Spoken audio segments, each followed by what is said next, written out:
आउज़ुबिल्लाहि मिनश्शैतानिर्रजीम बिस्मिल्लाहिर्रहमानिर्रहीम। अस्सलाम वालेकुम मेरे मोहतरम दोस्तों, उम्मीद करता हूँ आप सब खैर व आफियत से होंगे। इमाम हसन रजी अल्लाह ताला अन्हु की ज़िंदगी पर एक निगाह। दोस्तों, इमाम हसन रजी अल्लाह ताला अन्हु ने अपने वालिद इमाम अली रजी अल्लाह ताला अन्हु की शहादत के बाद खुदा के हुक्म और इमाम अली रजी अल्लाह ताला अन्हु की वसीयत के मुताबिक इमामत और खिलाफत की जिम्मेदारी संभाली और लगभग 6 महीने तक मुसलमानों के मामलात को हल करते रहे। आप इमाम अली रजी अल्लाह ताला अन्हु और हजरत फातिमा ज़हरा रजी अल्लाह ताला अन्हा के बेटे और पैगंबर सल्लल्लाहु अलैहि वसल्लम के नवासे हैं। आपकी विलादत 15 रमजान सन 3 हिजरी में हुई और आपकी विलादत के बाद पैगंबर सल्लल्लाहु अलैहि वसल्लम ने आपको गोद में लेकर आपके कान में अजान और अकामत कही और फिर आपका अकीका किया। एक भेड़ की कुर्बानी की और आपके सर को मूंडकर बालों के वजन के बराबर चांदी का सदका दिया। पैगंबर आजम सल्लल्लाहु अलैहि वसल्लम ने आपका नाम हसन रखा और कुन्नियत अबू मोहम्मद रखी। आपके मशहूर लक़ब सैयद, जकी, मुजतबा वगैरह हैं। आपकी इमामत। इमाम हसन अलैहिस्सलाम ने अपने वालिद इमाम अली अलैहिस्सलाम की शहादत के बाद खुदा के हुक्म और इमाम अली अलैहिस्सलाम की वसीयत के मुताबिक इमामत और खिलाफत की जिम्मेदारी संभाली और लगभग 6 महीने तक मुसलमानों के मामलात को हल करते रहे। और इन्हीं महीनों में मुआविया इब्ने अबी सुफियान, जो इमाम अली अलैहिस्सलाम और उनके खानदान का खुला दुश्मन था और जिसने कई साल हुकूमत की लालच में जंग में गुजारे थे, उसने इमाम हसन रजी अल्लाह ताला अन्हु की हुकूमत के मरकज यानी इराक पर हमला कर दिया और जंग शुरू कर दी। लोगों का इमाम की बैयत करना। जिस समय मस्जिद कूफा में इमाम अली अलैहिस्सलाम के सर पर नमाज में सजदे की हालत में वार किया गया और आप जख्म की वजह से बिस्तर पर थे, उस समय इमाम हसन रजी अल्लाह ताला अन्हु को हुक्म दिया कि अब वह नमाज पढ़ाएंगे और ज़िंदगी के आखिरी लम्हों में आपको अपना जानिसान होने का ऐलान करते हुए कहा कि मेरे बेटे, मेरे बाद तुम हर उस चीज़ के मालिक हो जिसका मैं मालिक था। तुम मेरे बाद लोगों के इमाम हो। और आपने इमाम हुसैन रजी अल्लाह ताला अन्हु, मोहम्मद हनफिया खानदान के दूसरे लोगों और बुजुर्गों को इस वसीयत पर गवाह बनाया। फिर आपने अपनी किताब और तलवार आपके हवाले की और फरमाया कि मेरे बेटे, पैगंबर सल्लल्लाहु अलैहि वसल्लम ने हुक्म दिया था कि अपने बाद तुमको अपना जानसीन बनाओ और अपनी किताब और तलवारें तुम्हारे हवाले करूं, बिल्कुल उसी तरह जिस तरह पैगंबर सल्लल्लाहु अलैहि वसल्लम ने मेरे हवाले किया था और मुझे हुक्म दिया था कि मैं तुम्हें हुक्म दूं कि तुम अपने बाद इन्हें अपने भाई हुसैन रजी अल्लाह ताला अन्हु के हवाले कर देना। इमाम हसन रजी अल्लाह ताला अन्हु मुसलमानों के बीच आए और मिंबर पर तशरीफ ले गए। मस्जिद मुसलमानों से छलक रही थी। इब्ने अब्बास खड़े हुए और लोगों से इमाम हसन रजी अल्लाह ताला अन्हु की बैयत करने को कहा। कूफा, बसरा, मदाइन, इराक, हिजाज और यमन के लोगों ने पूरे जोश और पूरी खुशी से आपकी बैयत की।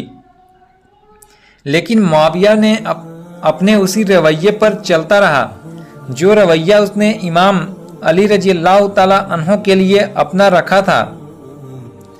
अब बात करते हैं मुआविया की चालबाजियों की। इमाम हसन रजी अल्लाह ताला अन्हु ने इमामत और खिलाफत की जिम्मेदारी संभालते ही शहरों के गवर्नर और हाकिमों की नियुक्ति शुरू कर दी और सारे मामलात पर नज़र रखने लगे।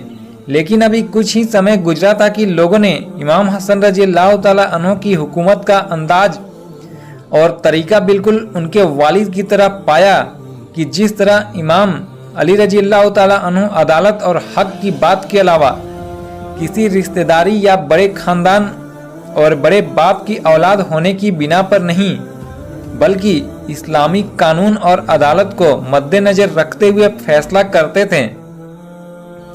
बिल्कुल यही अंदाज इमाम हसन रज़ियल्लाहु ताला अन्हु का भी था। यही वजह बनी कि कुछ कबीलों के बुजुर्गों ने तो जाहिर में तो इमाम हसन रज़ियल्लाहु ताला अन्हु के साथ थे, लेकिन अपने निजी फायदों तक न पहुंचने की वजह से छिपकर मुआविया को खत लिखा और कूफा के हालात का जिक्र करते हुए लिखा कि जैसे ही तेरी फौज इमाम हसन रज़ियल्लाहु ताला अन्हु की छावनी के करीब आए, हम इमाम हसन रज़ियल्लाहु ताला अन्हु को कैद करके तुम्हारी फौज के हवाले कर देंगे या धोखे से उन्हें कत्ल कर देंगे। और चूंकि ख्वारिज भी हाशमी घराने की हुकूमत के दुश्मन थे, इसलिए वह भी इस साजिश का हिस्सा बने। इन मुनाफिकों के मुकाबले कुछ इमाम अली हसन रज़ियल्लाहु ताला अन्हु के सिया और कुछ मुहाजिर और अंसार थे जो इमाम हसन रज़ियल्लाहु ताला अन्हु के साथ कूफा आए थे और वही इमाम रज़ियल्लाहु ताला अन्हु के साथ थे। यह सब असहाब थे जो जिंदगी के कई अलग अलग मोड़ पर अपनी वफादारी और खुलूस को साबित कर चुके थे।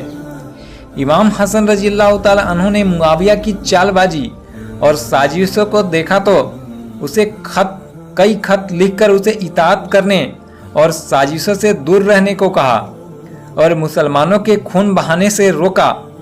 लेकिन मुआविया इमाम हसन रज़ियल्लाहु ताला अन्हु के हर खत के जवाब में केवल यही बात लिखता कि वह हुकूमत के मामलात में इमाम हसन रज़ियल्लाहु ताला अन्हु से ज़्यादा समझदार और तजुर्बेकार है और उम्र में भी बड़ा है। इमाम हसन रज़ियल्लाहु ताला अन्हु ने कूफे की जामा मस्जिद में सिपाहियों को नुखैला चलने का हुक्म दिया। अदी इब्ने हातिम सबसे पहले वह शख्स थे जो इमाम रज़ियल्लाहु ताला अन्हु की इताअत करते हुए घोड़े पर सवार हुए और भी बहुत से अहले बैत अलैहिस्सलाम की सच्ची मारिफत रखने वालों ने भी इमाम हसन रज़ियल्लाहु ताला अन्हु की इताअत करते हुए नुखैला का रुख किया। इमाम हसन रज़ियल्लाहु ताला अन्हु ने अपने एक सबसे करीबी चाहने वाले इब्ने अब्बास जो आपके घराने से थे और जिन्होंने लोगों को इमाम अलैहिस्सलाम की बैयत के लिए उभारा भी था, उन्हें 12,000 की फौज के साथ इराक की उत्तरी जमीन की तरफ भेजा। लेकिन वह मुआविया की दौलत के जाल में फंस गया और इमाम रज़ियल्लाहु ताला अन्हु का सबसे भरोसेमंद शख्स मुआविया ने उसे 10 लाख दिरहम जिसका आधा उसी समय देकर उसे छावनी की तरफ वापस भेज दिया और इन 12,000 में से तो 8,000 तो उसी समय मुआविया के लश्कर में शामिल हो गए और अपने दीन को दुनिया के हाथों में बेच बैठे। इब्ने अब्बास के बाद लश्कर का जिम्मेदार कैस इब्ने साद को मिला। मुआविया की फौज और मुनाफिकों ने उनके शहीद होने की अफवाह फैलाकर लश्कर के मनोबल को कमजोर और नीचा कर दिया। मुआविया के कुछ चमचे मदाइन आए और इमाम हसन रज़ियल्लाहु ताला अन्हु से मुलाकात की और इमाम रज़ियल्लाहु ताला अन्हु द्वारा सुलह करने की अफवाह उड़ाई। और इसी बीच ख्वारिज में से एक मनहूस और नाजिस वजूद रखने वाले खबीस ने इमाम हसन रज़ियल्लाहु ताला अन्हु की जांघ पर नेजे से ऐसा वार किया कि नेजा अंदर हड्डी तक जख्मी कर गया। इसके अलावा और भी दूसरे कई हालात ऐसे सामने आ गए जिससे इमाम हसन रज़ियल्लाहु ताला अन्हु के पास मुसलमानों खासकर अहले बैत के सच्चे चाहने वालों का खून बहने से रोकने के लिए अब सुलह के अलावा दूसरा कोई रास्ता नहीं था। मुआविया ने जैसे ही माहौल को अपने हित में पाया, तुरंत इमाम हसन रज़ियल्लाहु ताला अन्हु के सामने सुलह की पेशकश की। इमाम हसन रज़ियल्लाहु ताला अन्हु ने इस बारे में अपने सिपाहियों से मशविरा करने के लिए एक खुतबा दिया और उन लोगों के सामने 2 रास्ते रखे, या मुआविया से जंग करके शहीद हो जाए या सुलह करके अहले बैत रज़ियल्लाहु ताला अन्हु के सच्चे चाहने वालों की जान बचा लिया जाए। बहुत से लोगों ने सुलह करने को ही बेहतर बताया, लेकिन कुछ ऐसे भी कमजोर ईमान और कमजोर अकीदा लोग थे जो इमाम हसन रजी अल्लाह ताला अन्हु को बुरा भला कह रहे थे। माजल्लाह।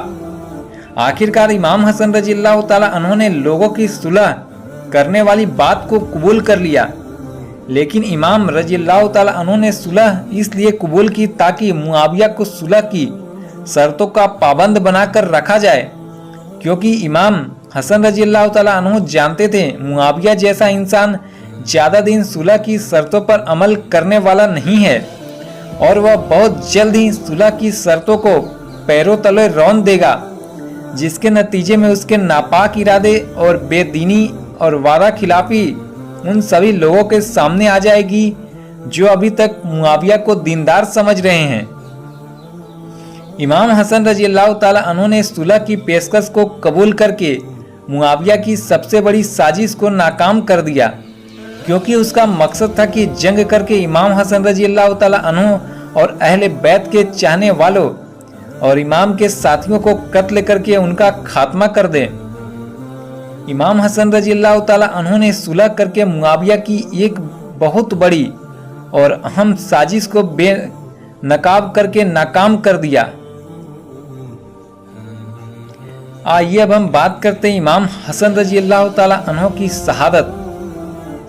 इमाम हसन रजी अल्लाह ताला अन्हु ने 10 साल इमामत की जिम्मेदारी संभाली और मुसलमानों की सरपरस्ती की और बहुत ही घुटन के माहौल में अपने जिंदगी के आखिरी कुछ सालों को गुजारा, जिसे लफ्जों में बयान नहीं किया जा सकता।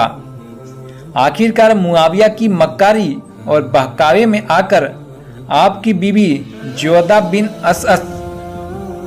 बिनते असअस द्वारा आपको जहर देकर शहीद कर दिया गया और फिर आपके जनाजे के साथ जो किया गया उसकी मिसाल इतिहास में कहीं नहीं मिलती, और वह यह कि आपके जनाजे पर तीर बरसाए गए और आपको अपने नाना रसूलुल्लाह सल्लल्लाहु अलैहि वसल्लम के पहलू में दफन तक नहीं होने दिया। तो मेरे प्यारे अजीज दोस्तों, ये था आज का वाकया जो इमाम हसन रजी अल्लाह ताला अन्हु के बारे में बताया गया।